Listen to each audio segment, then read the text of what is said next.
আজি আমাৰ নিযুক্তি প্ৰক্ৰিয়াই 1,56,000ত ভৰি দিলে আৰু কেইবাটাও বিভাগৰ নিযুক্তি আছে এতিয়াও আৰু আমি পৰ্যায়ক্ৰমে সেই নিযুক্তিখিনিও 10 ফেব্ৰুৱাৰীৰ আগতে আমি গোটেই নিযুক্তিৰ প্ৰক্ৰিয়াখিনি সমাপন কৰিম আৰু মোৰ মনে হয় যে আমি এটাও হাইকোৰ্ট কেছ নোহোৱাকৈ 1 লাখৰ জেগাত 1.5 লাখ 1,60,000 নিযুক্তি এইটো যোৱা 5 বছৰৰ এটা ডাঙৰ প্ৰাপ্তি আৰু মই ভাবো যে এই গোটেই মডেলটো ইতিমধ্যে বিভিন্ন ৰাজ্যই আমাৰ লগত কথা পাতি তেওঁলোকে আমাৰ পৰা লৈও গৈছে লাহে লাহে গোটেই ভাৰততে এই নিযুক্তিৰ প্ৰক্ৰিয়াটো এটা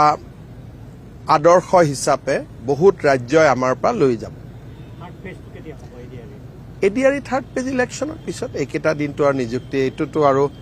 বিহু গ'লে ইলেকশ্যনৰ ডেটে এনাউন্স হৈ যাব দেখোন যোৱাবাৰ 27 ফেব্ৰুৱাৰীত ইলেকশ্যন এনাউন্সে হৈছিল